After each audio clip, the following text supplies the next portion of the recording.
Hello everyone, new background here. The lighting's actually better than usual, but moving house at the moment, so things are going to be a bit chaotic over the next week or so, so sorry if the episodes are a bit erratic in terms of how they're released and how they're filmed and stuff, but hopefully it'll be fine.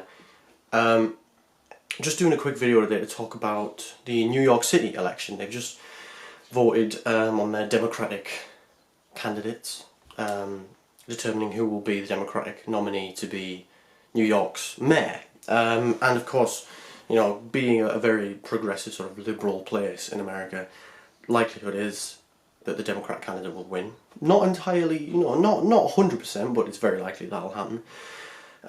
So this was a big election, really. This is a very, very wealthy and very, important city on the global stage. So the front runner, Andrew Yang, lost, which I think a lot of people on the left thought that was going to happen, but I think most of the mainstream kind of media and pundits and things really did not see it coming. So Yang actually lost. If you don't know Andrew Yang, he's an entrepreneur, and he ran in 2020 to be president. And he got a lot of traction for a lot of interesting ideas. The main one was universal basic income, which he calls the freedom dividend. And he was talking about things like automation and things, and he got conservative voters as well as progressive and moderate voters and all kinds of different people on board.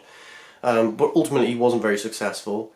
But it did seem like he was definitely going to become the next mayor of New York when that idea started floating around shortly after the 2020 election. It seemed pretty likely he was going to win. His lead in the polls was massive. So what's happened? He came fourth, I believe. So what the hell happened? His lead was huge. A few things.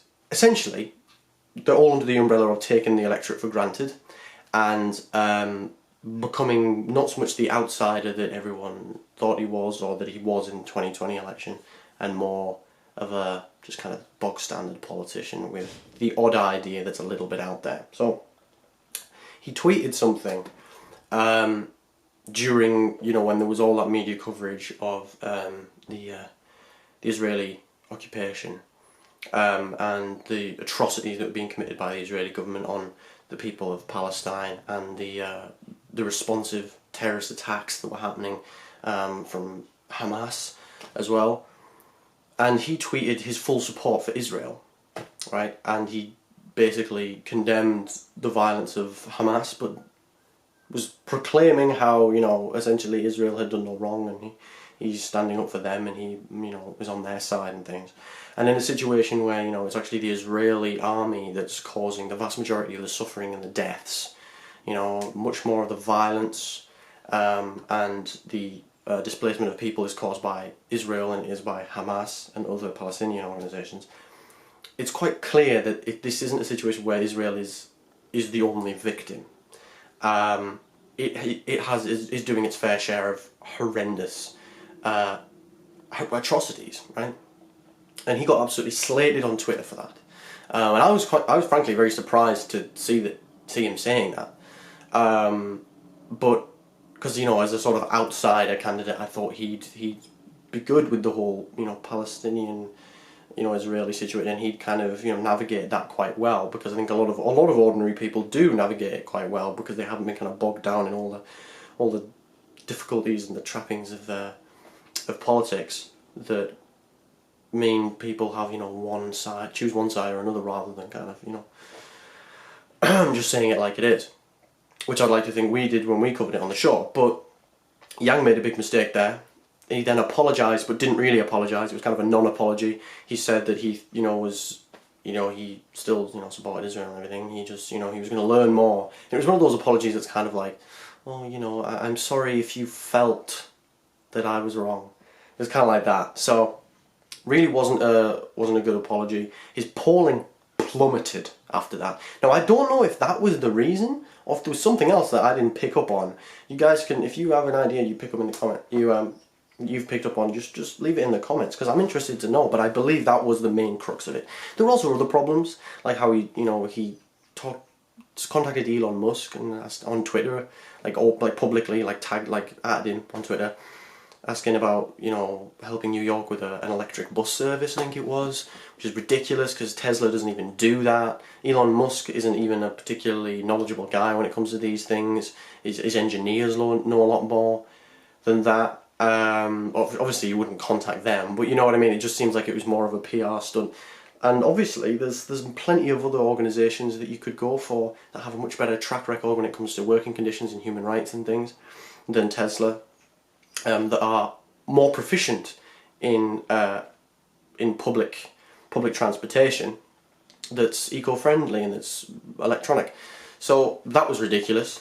And he also said this horrendous comment about mentally unwell people, about people with mental health issues on the subway in New York, and he talked about them as if, you know, I think it was particularly people who were homeless, and he talked about them and said basically as if the main problem was that people come to New York, they get on the subway, they see that, the tourists see that, and then they go away and they don't want to come back, and they tell people, oh, New York's full of all these, you know, mental people who are, you know, scruffy and horrible. Yes, mentally ill people have rights, but you know who else have rights? We do.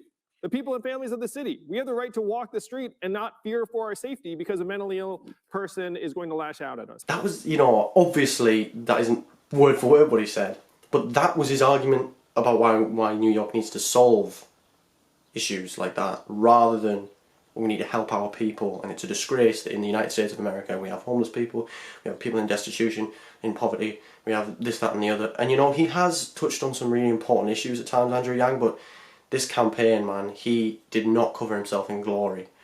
And he just seemed like another establishment shill. Now, the guy who has been elected as a Democratic candidate and will probably become the next mayor of New York is an ex-police chief, and in America that means there's a 99% chance that's a very red flag. He has boasted about how he operates on 4 hours sleep and has done for years, which is just unhealthy, so I genuinely fear for that man's mental and physical health and his cognitive ability. And he also thinks we should extend the school day and that children can operate fairly well on 6 or 7 hours of sleep. Again, all the evidence from lots of different studies has shown that is a load of crap. Children need, you know, at least 8 hours, and in you know, teenagers you need about 9. So, you know, it's totally ridiculous. This guy is awful. You know, if anyone should have won, I forget her name, the woman who was second.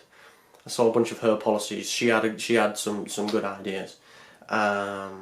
But yeah, it's a sad day for New York, because, you know, I think Andrew Yang was someone that I think a lot of us had hope for. I certainly had a lot of hope for him, and I thought he was going to be someone who would really shake things up, but that hasn't been the case.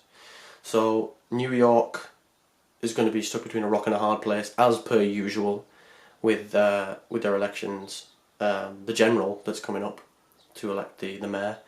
And I just hope that the guy who's got it is actually going to make something of it and be a decent candidate, but I have basically zero hopes that will occur. While subscribe and click the bell.